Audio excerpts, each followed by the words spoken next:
Merci Madame la Présidente et bonjour à toutes et à tous. Je vais très brièvement vous dire à quel point je suis honorée d'être ici avec vous aujourd'hui et de pouvoir guider cet après-midi exceptionnel. Et dans la continuité de votre discours, Madame la Présidente, je vais me permettre de vous l'expliquer en vous racontant brièvement une histoire personnelle. Dans ma famille paternelle, qui était originaire de Pologne et de Lituanie, et qui avait émigré tôt en France pour fuir les pogroms, le grand-père de mon père était rabbin. Et pourtant, sa fille, ma grand-mère donc, avait décidé, après avoir donné naissance à son fils, mon père, caché en 1942, elle avait décidé qu'on couperait avec ça. Ça, c'est-à-dire nos racines juives, notre identité juive, et surtout l'histoire de la guerre. On n'en parlerait plus, et ce serait plus simple.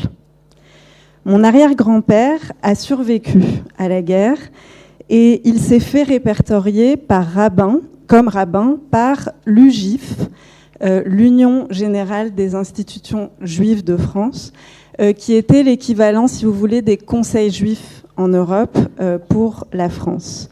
Il pensait ainsi être protégé. Ce n'est évidemment pas grâce à cela qu'il a survécu, mais probablement grâce au hasard. En plus d'être rabbin, il s'occupait de la viande cachère et il avait pour ça un petit objet, un tampon de cuivre avec des lettres hébraïques dessus qui permettait de tamponner les carcasses de viande. Et on ignore pourquoi, mais il tenait énormément à cet objet, là en particulier. Et alors qu'il avait maintenu la synagogue dans laquelle il officiait pendant l'occupation, il avait décidé de cacher ce tampon dans son appartement et de ne pas le laisser dans la synagogue par peur d'un pillage. Ma grand-mère avait tout de même décidé à sa mort, à la mort de son père, de garder ce tampon et de le garder caché. Et c'est donc à la mort de ma grand-mère, lorsque mon oncle a vidé son appartement, qu'il a retrouvé cet objet.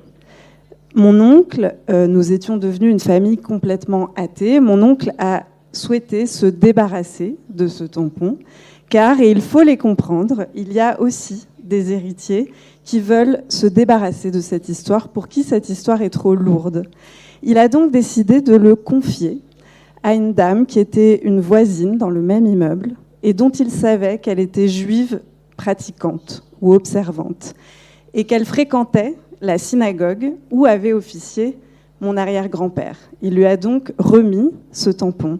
Et lorsque 3 générations après, j'ai décidé, avec ma sœur, d'enquêter sur cet ancêtre, cet arrière-grand-père mystérieux, nous sommes allés visiter cette synagogue.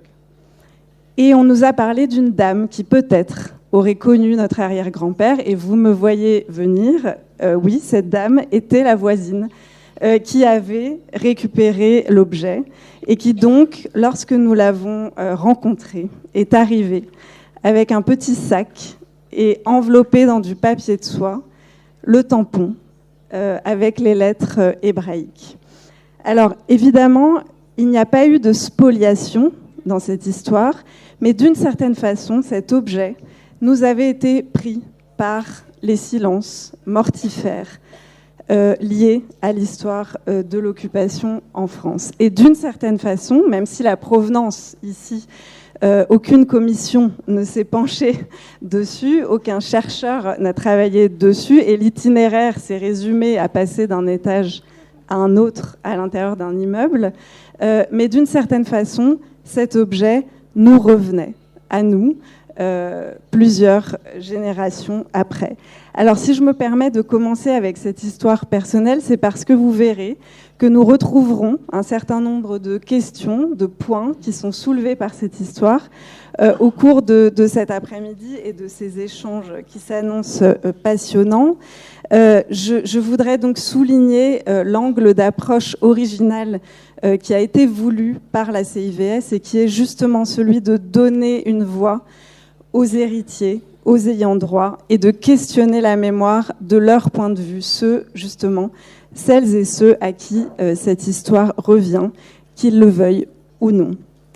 Je voudrais simplement terminer par questionner la notion, le titre très beau qui est resté en anglais, de Recovered Memories, avec vous pour introduire. Évidemment, on y entend la réparation, mais j'ai pensé aussi qu'on y entendait la guérison. Il me semble qu'en anglais, on recover d'une grippe, par exemple, ou d'un rhume. Alors, ça nous pose cette question de la réparation, du rôle de la mémoire dans les processus de guérison qui sont longs, qui sont complexes et que nous allons questionner aujourd'hui.